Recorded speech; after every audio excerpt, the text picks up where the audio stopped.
आप प्रोडक्ट पे ऐसे काम नहीं कर सकते कि हेलो सर किसी ने मेरे को थायराइड बताया, उसे क्या प्रोडक्ट दूं, है ना।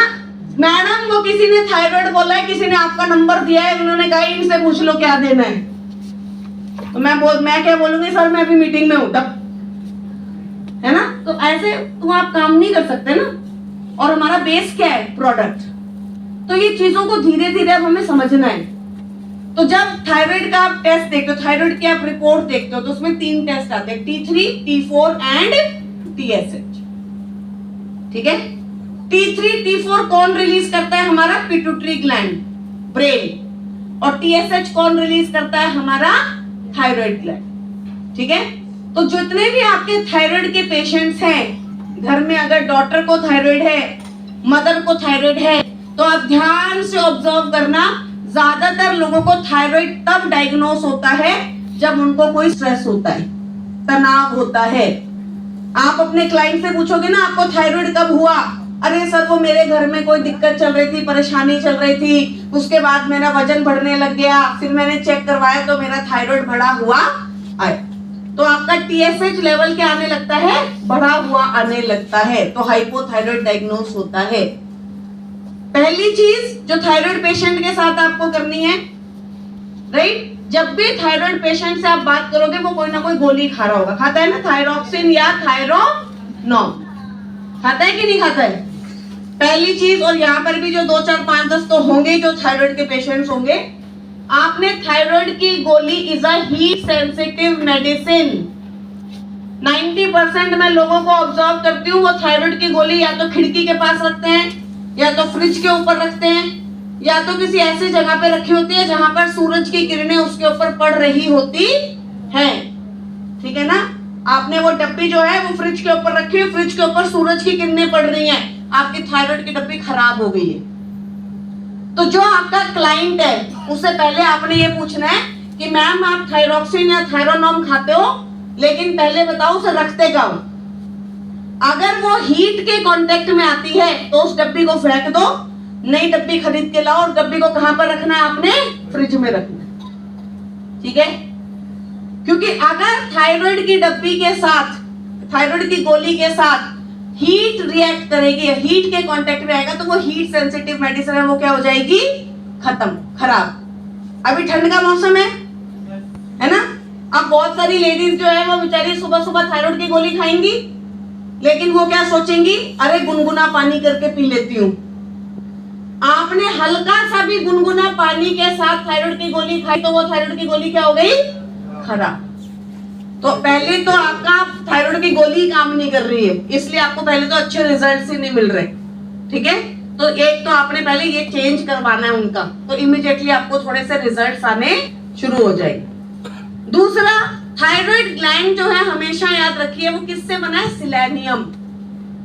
रिजर्वायर किसका है उसके अंदर, सिलेनियम। हमारे कौन से प्रोडक्ट में सिलेनियम है, CMD कॉम्बाइटिंग, हाँ CMD एंड कॉम्बाइटिंग, राइट। तो CMD आपके थायराइड में आपको अच्छे रिजल्ट्स देता है। तो पहला प्रोडक्ट कौन सा हो गया, CMD। ठीक है। CMD अपना पहला प्रोडक्ट हो गया, कॉम्बोटिक्स भी आएगा वो आगे बता दूंगी, लेकिन सिलेनियम कौन से प्रोडक्ट में है, CMD एंड कॉम्बायोटिक्स के अंदर। मैडम हाइपर या हाइपो दोनों में चलेगा, वजन घटाने में भी और वजन बढ़ाने वाले दोनों ही थायराइड के अंदर अपना कौन सा प्रोडक्ट चलेगा, CMD चलेगा। क्यों चलेगा, क्योंकि उसमें सिलेनियम है, उसमें पोटेशियम है, उसमें मैग्नीशियम है, उसमें कैल्शियम है, बहुत सारे मिनरल्स है उसके अंदर। ठीक है, डन। दूसरी चीज, दूसरा प्रोडक्ट कौन सा है जो मैम थायराइड में चलेगा, थायराइड एक हार्मोनल इम्बैलेंस है, आपके मेंस्ट्रुएशन साइकिल्स को इररेगुलर करता है, हार्मोन्स को इनबैलेंस करता है।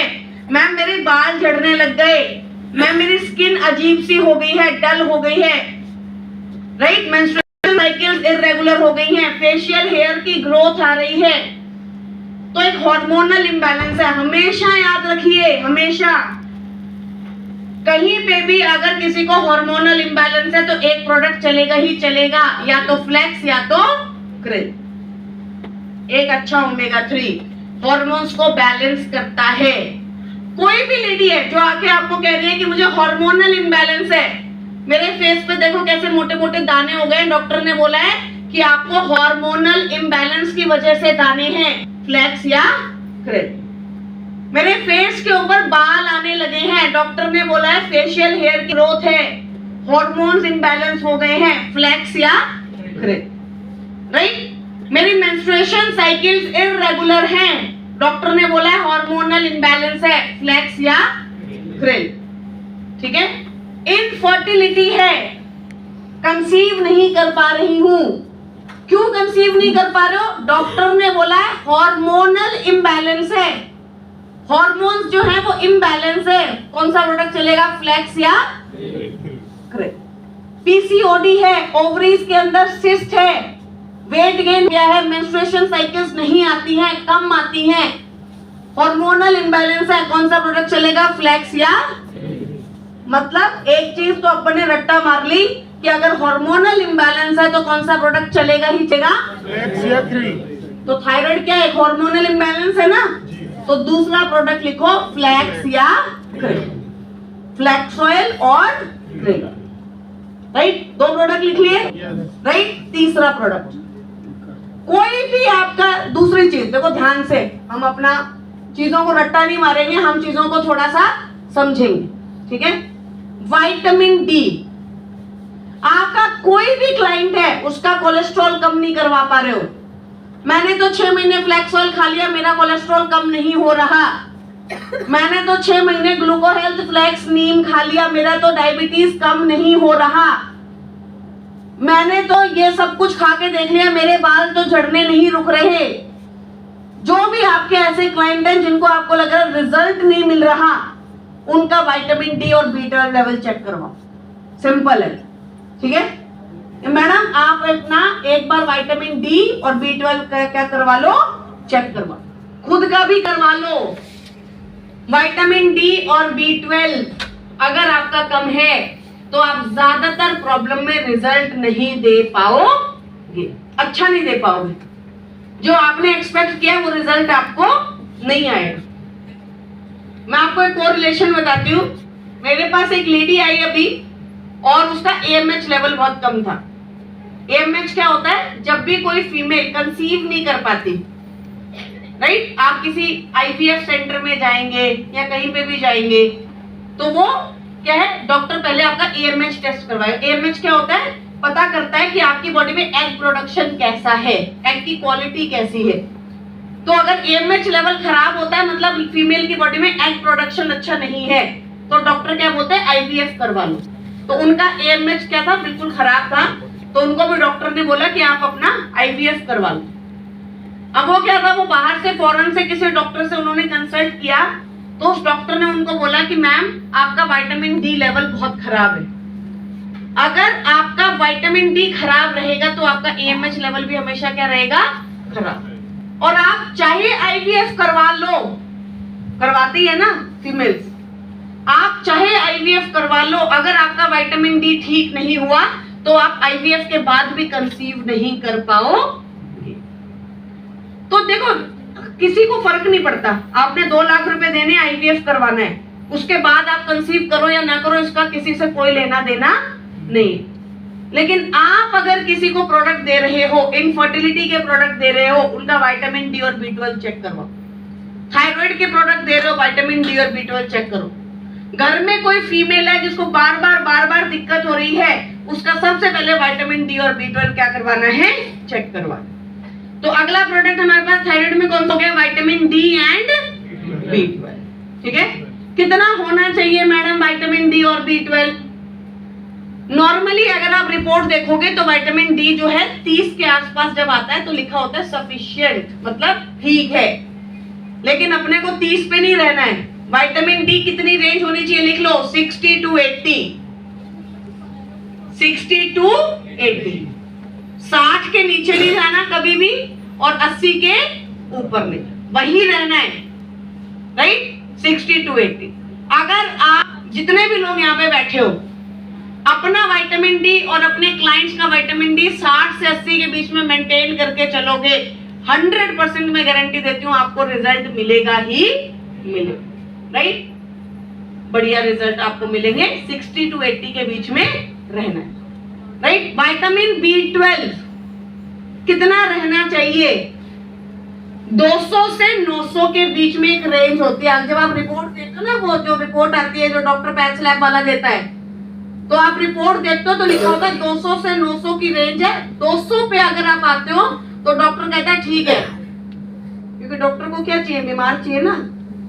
डॉक्टर कहता है ठीक है, विटामिन B12 तो ठीक है, कोई दिक्कत वाली बात नहीं है।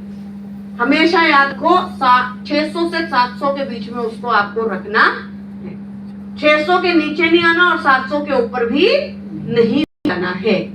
तो आप अपनी रेंज देखो, आपके क्लाइंट की रेंज देखो। अगर वो कह रहा है मेरा थायराइड कंट्रोल नहीं हो रहा, अगर वो कह रहा है कि मुझे अच्छे रिजल्ट्स नहीं मिल रहे, अगर वो कह रहा है कि मेरा इनफर्टिलिटी का प्रॉब्लम सॉल्व नहीं हो रहा, अगर वो कह रहा है मेरा डायबिटीज कंट्रोल नहीं हो रहा, तो आप अपना विटामिन डी और B12 का रेंज देखो। विटामिन डी 60 से 80 और B12 600 से 700 के बीच में रखो, आपको 100% रिजल्ट्स मिलेंगे, राइट। तो अगला प्रोडक्ट हमारे पास कौन सा हो गया? विटामिन डी एंड B12 का स्प्रे, राइट। फोर्थ प्रोडक्ट लिखिए कॉम्बायोटिक्स। कॉम्बायोटिक्स मैंने क्यों बताया? क्योंकि 90% जो आपके थायराइड के पेशेंट्स हैं उनकी बॉडी में कॉन्स्टिपेशन का प्रॉब्लम है, मेटाबॉलिज्म का प्रॉब्लम है। मैं खाना खाता हूं पर डाइजेस्ट नहीं होता, ब्लोटेड रहता है, मेरा पेट ब्लोटेड रहता है, मेरे को भूख नहीं लगती, मुझे तो अजीब सा लगता है, मेरे को तो ये प्रॉब्लम होती है, वो प्रॉब्लम होती है। तो कॉम्बायोटिक्स क्या करेगा? 2 बेनिफिट आपको देगा। एक तो जो आपके मिनरल्स विटामिन जो कम पड़ रहे हैं उनको पूरा कर देगा, विटामिन और मिनरल से भरपूर प्रोडक्ट है। और दूसरा क्या देगा? आपको prebiotics and probiotics, gut health के बैक्टीरिया देगा, जो कि मेटाबॉलिज्म को भी क्या रखेंगे? अच्छा रखेंगे। तो अगला प्रोडक्ट हमारे पास कौन सा हो गया? नेक्स्ट प्रोडक्ट, 4 प्रोडक्ट लिख लिए हमने। पहला कौन सा था? CMD, flax oil. थर्ड कौन सा था? विटामिन डी एंड B12 का स्प्रे। फोर्थ कौन सा है? कॉम्बायोटिक्स। फिफ्थ लिखिए आइदर नोनी और गैनोडर्मा, या नोनी या गैनोडर्मा। मैं दोनों दे दूं, सामने वाले के पास पैसे है तो दे दो, है ना, ले सकता है। अगर कह रहा है कि मेरा बजट है, मैं दोनों ले सकता हूं तो दे दो, मुझे क्या प्रॉब्लम है। लेकिन अगर वो कह रहा है कि मेरा बजट नहीं है, मैं नहीं ले पाऊंगा, तो दोनों में से कोई एक प्रोडक्ट देना ही देना है। सर तो आप क्या करो, या नोनी ले लो या गैनोडर्मा, राइट। मैडम इनमें से बेटर कौन सा है? चॉइस तो चलो आपने मुझे दे ही दी है, लेकिन ये बताओ दोनों में से बेटर कौन सा है? अगर बेटर चूज करना है तो कौन सा चूज करना है हमेशा? क्यों? गैनोडर्मा से क्या दिक्कत है आप लोगों को? पीवी ज्यादा है गैनोडर्मा में। बॉडी की स्कैनिंग क्या मशीन लेके जाता है बॉडी? सोफिस्टिकेटेड भाई है। और ध्यान से सुनो, नोनी और गैनोडर्मा दोनों क्या करते हैं? सेल की सफाई करते हैं। सिंपल बात है, नोनी भी सफाई करता है, गैनोडर्मा भी सफाई करता है। मैडम बेटर कौन सा है, नोनी या गैनोडर्मा? दोनों बेटर है, दोनों में से कोई बुराई नहीं है, दोनों सफाई कर रहे हैं। लेकिन नोनी जो है उसमें होता है ज़ेरोनाइन। ज़ेरोनाइन क्या करता है? 2 साल के बच्चे की तरह बिहेव करता है। अब जैसे वो वहां पर 2 साल का बच्चा है, वो क्या कर रहा है? रो रहा है, दौड़ रहा है, भाग रहा है, इधर उधर घूम रहा है, ऐसे ही कर रहा है ना, राइट। कभी इधर जा रहा है, कभी उधर जा रहा है। तो जब आप नोनी खाते हो तो नोनी आपके सेल के अंदर जाता है और आपके सेल के सब कहते तेरी सफाई कर दूं, तेरी सफाई कर दूं, तेरे से गंदगी निकाल दूं। नोनी जब आप खाते हो तो आपके पास रिएक्शन आता है। मैम नोनी खाने से डायरिया हो गया, मैम नोनी खाने से वॉमिटिंग हो गई, मैम नोनी खाने से चक्कर आ गए, मैम नोनी खाने से एक्जिमा बढ़ गया, मैम नोनी खाने से जो है कॉन्स्टिपेशन हो गया, राइट। तो नोनी जो है वो कई बार आपको रिएक्शन दे सकता है। क्या वो गलत कर रहा है? नहीं। तो छोटा बच्चा वो गलत थोड़ी कर रहा है, उसका काम है घूमना फिरना, दौड़ना, भागना, उससे उसको आपकी मीटिंग से थोड़ी मतलब है। तो नोनी गलत नहीं कर रहा, लेकिन वही उसके काम करने का क्या है? तरीका, right. On the other hand ganoderma में होते हैं ट्राइटरपीन्स। तो आपको याद रखने की जरूरत नहीं है क्या होता है गैनो, और याद रखो हुए नहीं, ठीक है। जितने भी लोग अभी रिकॉर्डिंग कर रहे हैं किसी के काम नहीं आनी हो, है ना दिल्ली। अरे यार ये वैशाली मैडम की फालतू की बातें है ना। तो गैनोडर्मा में क्या होता है, ट्राइटर्पेज, ये याद रखने की जरूरत आपको नहीं। गैनोडर्मा 70 साल के मैच्योर आदमी की तरह बिहेव करता है। गैनोडर्मा सेल के पास जाता है, उससे पूछता है आप में कोई बैक्टीरियल इन्फेक्शन है, वायरल इन्फेक्शन है, फंगल इन्फेक्शन है, नहीं है, चलो ठीक। बैक्टीरियल इन्फेक्शन है, वायरल इन्फेक्शन है, स्कैन करता है। कोई मशीन नहीं लेके जा रहा, लेकिन कोई बैक्टीरियल, कोई वायरल, कोई फंगल इन्फेक्शन उसे क्या कर देता है, खत्म कर देता है, राइट। तो गैनोडर्मा से चांसेस ऑफ रिएक्शन क्या है, कम, ठीक है ना। तो अगर कोई खड़ूस है, आपको पहले से ही बोल रहा है कि सर देख लो, अगर रिजल्ट नहीं आया तो मैं प्रोडक्ट वापस दे जाऊंगा, है ना, ये कोई नुकसान तो नहीं कर देंगे, ऐसा तो नहीं हो जाएगा, है ना, अंदर से आंतड़ियां गल तो नहीं जाएंगी मेरी, शरीर में कुछ हो, ऐसे आदमी को नोनी मत दो। पहला प्रोडक्ट कौन सा दो, गैनो, है ना। मैंने किसी को गैनोडर्मा दिया था, उसको भी थोड़ा सा डायरिया हो गया, तो हर घर का 70 साल का आदमी ठीक हो ये भी जरूरी नहीं है ना। कहीं कहीं 70 साल वालों ने कलेश मचाए हुए, ठीक है। तो कहने का मतलब क्या है कि भाई बच्चों का काम है शरारत करना, 90% बच्चे शरारत करते हैं, 10% शांत भी बैठ सकते हैं। ऐसे ही बड़ों का काम है मैच्योरिटी से बिहेव करना, 90% बड़े मैच्योर ही होते हैं, 10% ऊपर नीचे और ऑप्शंस कहीं पर भी होते हैं। तो नोनी और गैनोडर्मा दोनों सफाई करते हैं, दोनों क्लीनिंग करते हैं, लेकिन नोनी और गैनोडर्मा में से कौन सा प्रोडक्ट देना है ये आपको चूज करना है। समझ में आ गया, राइट। और लास्ट प्रोडक्ट है कर्क्यूमिन। कर्क्यूमिन क्यों देना है, आपके जितने भी कोलेस्ट्रॉल के पेशेंट्स हैं उनको कर्क्यूमिन हमेशा देना है, आपके जितने भी डायबिटीज के पेशेंट्स उनको कर्क्यूमिन हमेशा देना है।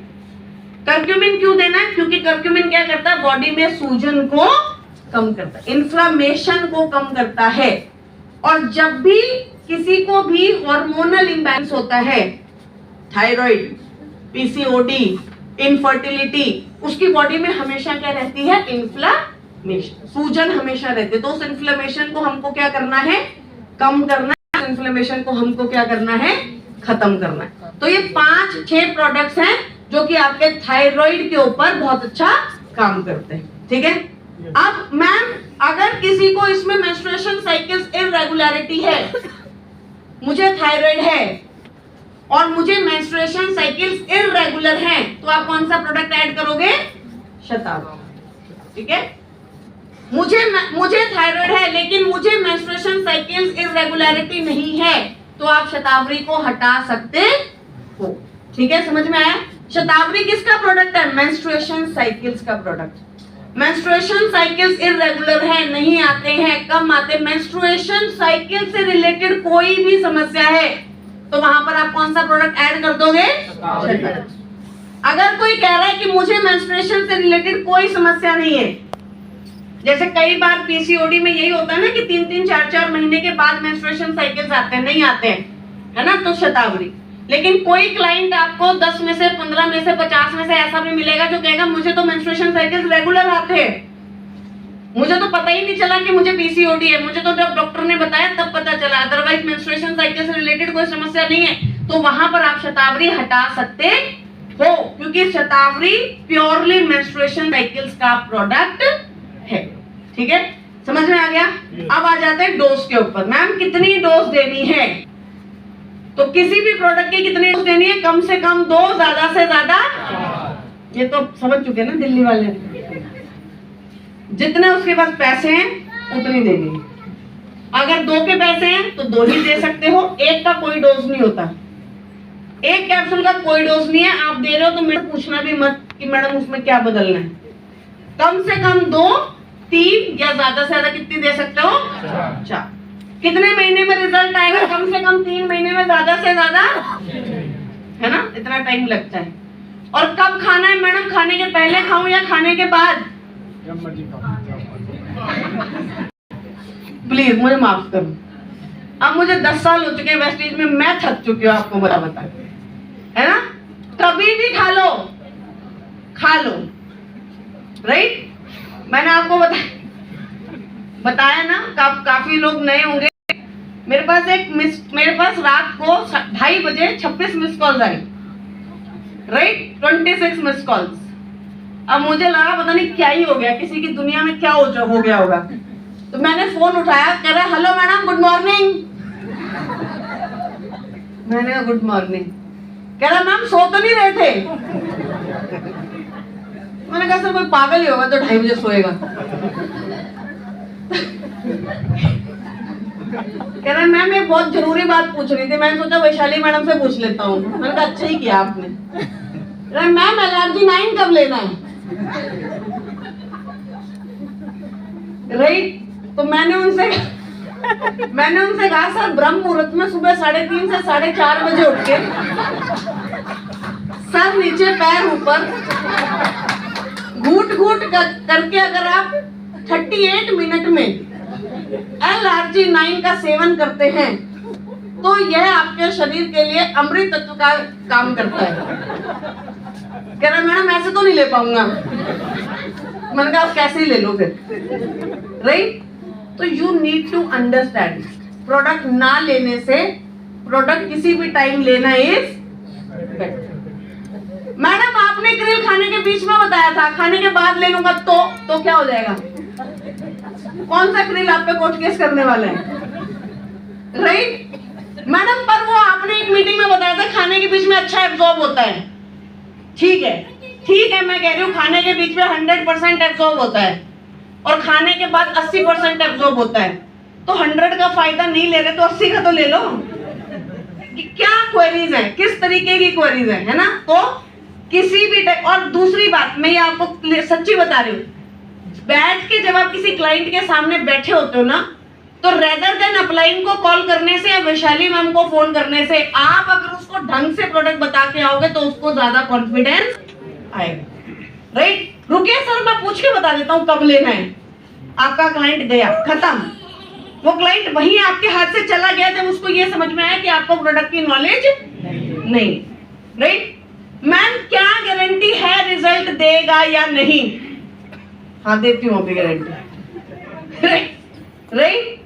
आपका वो डॉक्टर गारंटी नहीं दे रहा जो 10 लाख रुपए जमा करवा के अभी आपका पेट काटने जा रहा है। आपको ये भी नहीं पता उसे सीखना भी आता है कि नहीं आता है right. There is no guarantee with humans.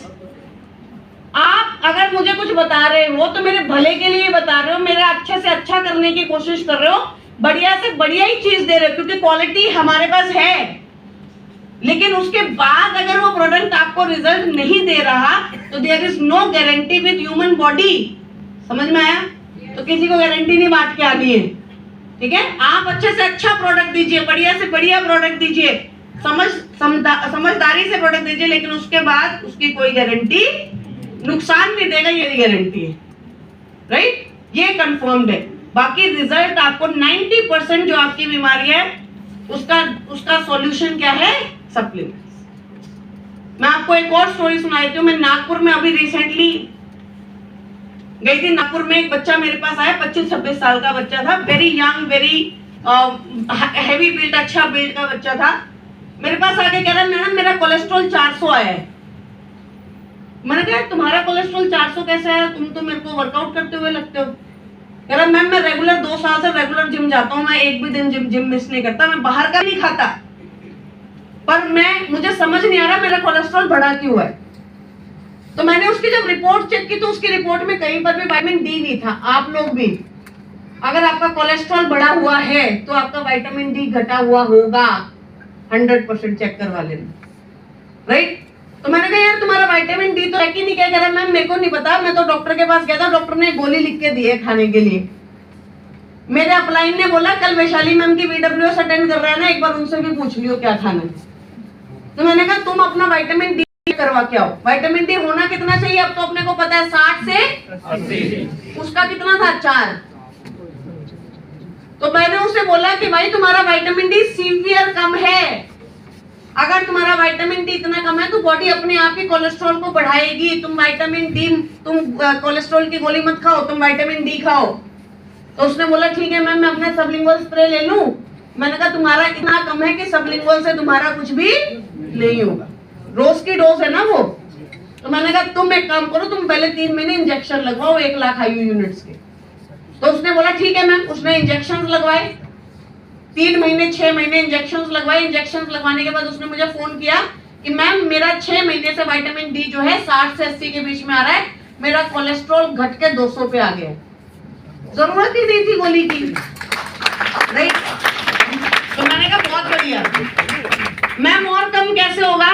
मैंने कहा तू इसे 1 साल अगर पूरा रखेगा तो अपने आप ही कोलेस्ट्रॉल कम हो जाएगा, क्योंकि बॉडी को अभी लग रहा है कि पता नहीं इस आदमी पे विश्वास करना है या नहीं करना है, मानूं कि नहीं मानूं। लेकिन जब तुम्हारा पूरा रहने लग जाएगा तो बॉडी अपने आप कोलेस्ट्रॉल बनाना क्या कर देगी? कम। तो उसने अपना कोलेस्ट्रॉल, अपना विटामिन डी पूरा किया, पूरा रखा, और उसका कोलेस्ट्रॉल अपने आप क्या आ गया? रेंज में आ गया। तो अगर आपका कोलेस्ट्रॉल बढ़ा हुआ है तो पहले अपना विटामिन डी चेक कीजिए, ठीक है। तो ये आपकी जितनी भी न्यूट्रिशनल डेफिशिएंसीज है ना, यही प्रॉब्लम क्रिएट करती है, यही बीमारी क्रिएट करती है। अगर आप इसे पूरा नहीं करोगे तो एक टाइम पे क्या बना देगी? आपको बीमार, ठीक है। तो अभी हम क्या करेंगे? छोटे छोटे सेगमेंट्स करेंगे। मैं आपका ज्यादा टाइम नहीं लूंगी, आप लोग सुबह से बैठे हुए हैं, राइट। लेकिन हर चैंपियंस डे के अंदर कर सकते हैं कैसे? Yes, आज का सेशन अच्छा लगा? Yes, ऐसे छोटे